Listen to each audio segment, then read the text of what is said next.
కూటమి ప్రభుత్వం తాజాగా శుభవార్త చెప్పింది. ఉద్యోగులు, పోలీసులకు సంక్రాంతి కానుకగా దీర్ఘకాలంగా ఉన్న పెండింగుల బకాయిల చెల్లింపులకు దశల వారీగా నిధులు విడుదల చేసింది.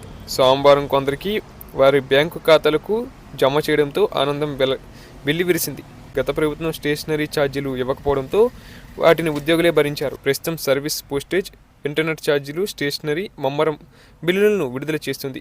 ప్రభుత్వ ఉద్యోగులకు జీపీఎస్ బకాయిలు, పోలీసులకు ఆర్జిత సెలవులకు సంబంధించి ఏడాది బకాయిలు ప్రభుత్వం విడుదల చేసింది.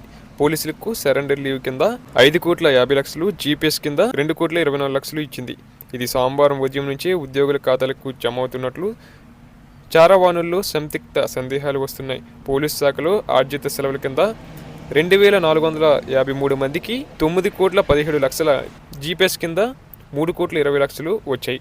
ఉద్యోగి జీతం నుంచి ప్రతి నెల పొదుపు చేసుకున్న జీపీఎస్, ఆంధ్రప్రదేశ్ ప్రభుత్వ జీవిత బీమా నుంచి అత్యవసరాలకు రుణ రూపంలో నగదు తీసుకునే వెసులుబాటు జగనన్న పాలనలో అవకాశం లేదు.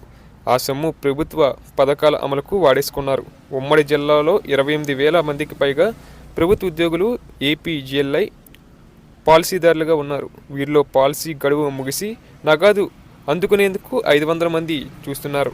వీరికి 12 కోట్లు చెల్లించాలి. ఏపీజీఎల్ఐ పాలసీల నుంచి రుణం మంజూరుకు 200 మంది దరఖాస్తు చేసుకోగా వీరికి 2 కోట్లు ఇవ్వాలి. ఇప్పుడు వీరికి దశల వారీగా రానున్నాయి. అలాగే సరెండర్ లీవ్, టీఏ, డిఏ ఇలా కింద స్థాయి నుంచి ఉన్నత స్థాయి ఉద్యోగి వరకు ఒక్కొక్కరికి 5 లక్షల నుంచి 10 లక్షల వరకు ప్రభుత్వం నుంచి రావాల్సి ఉందని సమాచారం. వారి సమస్యలు తీర్చాలని ప్రభుత్వం నిర్ణయించింది.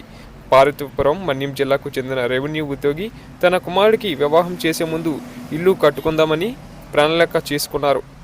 అందుకు తన వేతనం నుంచి రుణం మంజూరు చేయాలని దరఖాస్తు చేసుకుని ఏడాది ఎదురు చూసినా ఫలితం లేక ఆగిపోయారు.